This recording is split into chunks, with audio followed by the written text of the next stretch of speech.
For President Trump, I'm sure his heart is not for fame or gain. I'm sure. I can assure you that. I can see through.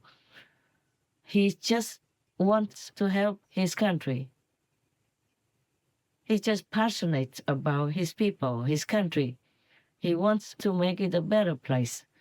Many people in the world also do a lot of things to make the world a better place, yes?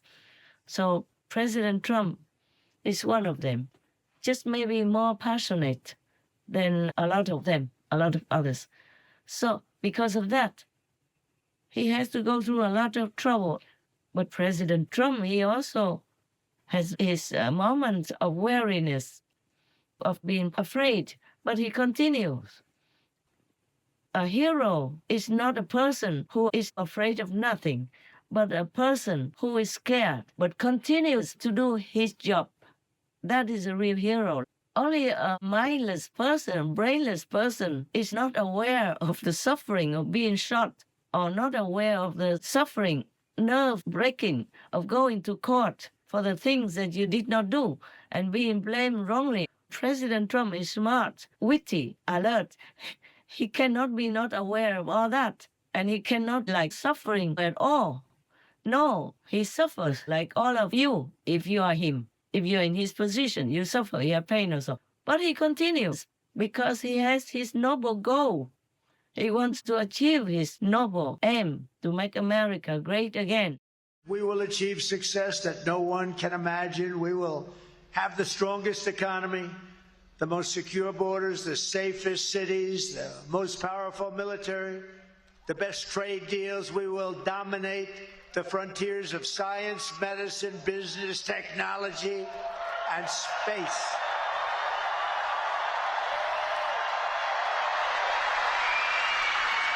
And I'm asking you to be, for the first time in 4 years, to be excited about the future of our country again. Be excited. We're going to turn it around for you.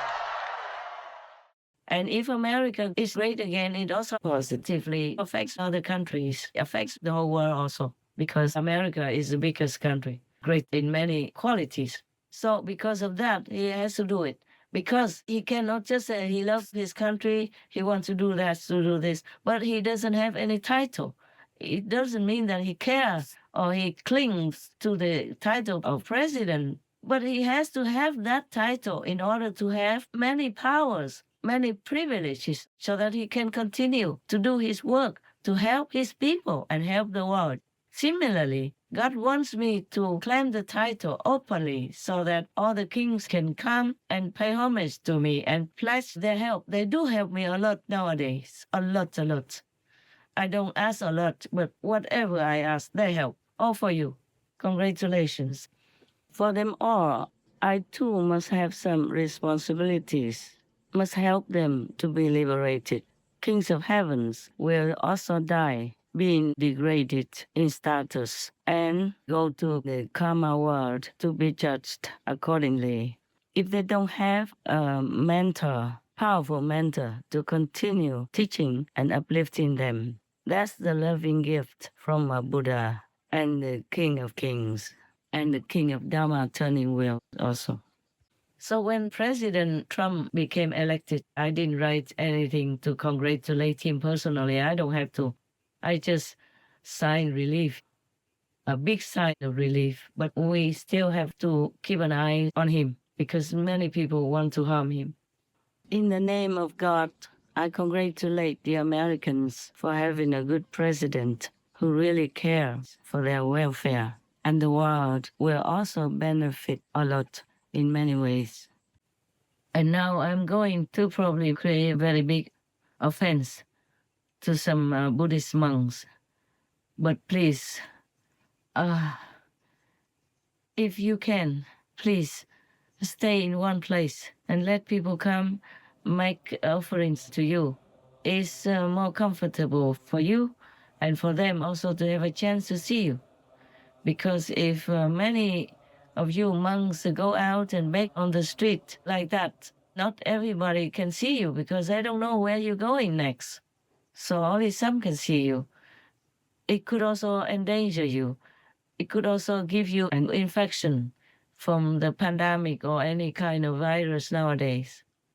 you stay in a temple and you eat normal vegan food, it's better for your body and your mind, so that you can continue your practice to try to reach Buddhahood.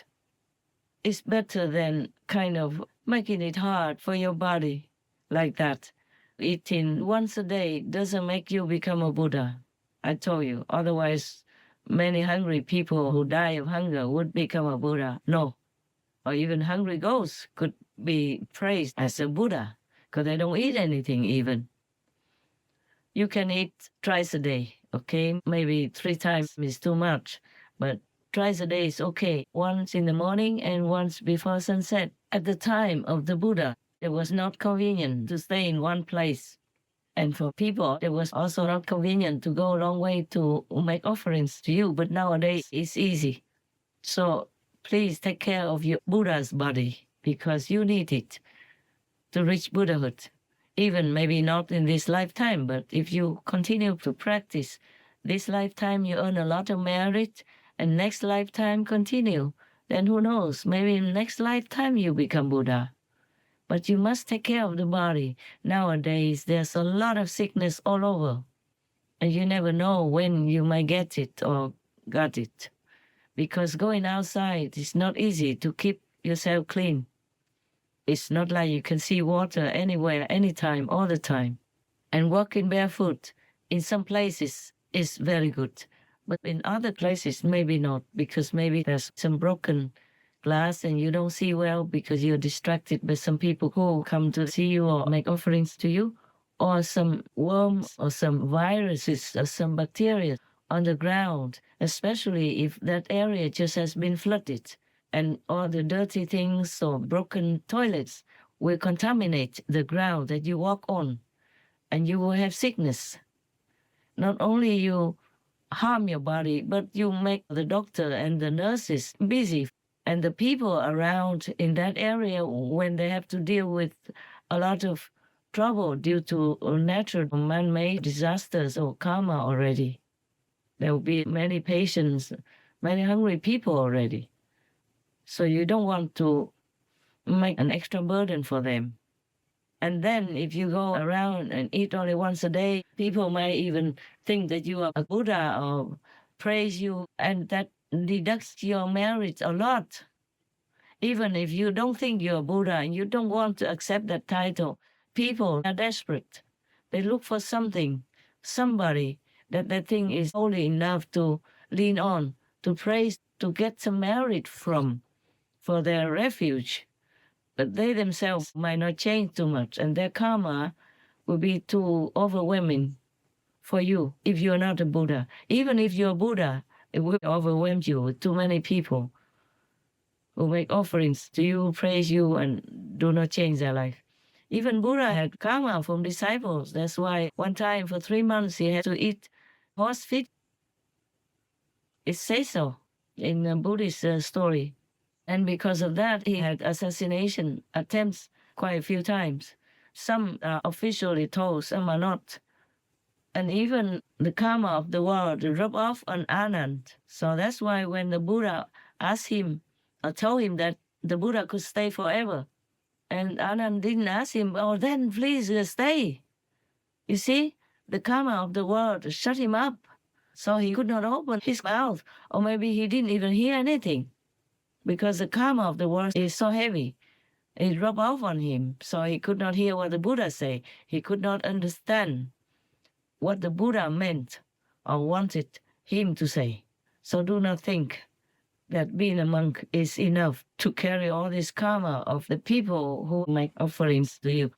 And if they say you are a Buddha and they spread it all over and they make you become a reluctant Buddha, then people will come and prostrate to you and give you offerings, this and that, and oh God, that won't do. That will be very bad for you. Maybe not immediately, but later on, or even whatever merit you have, you will lose a lot.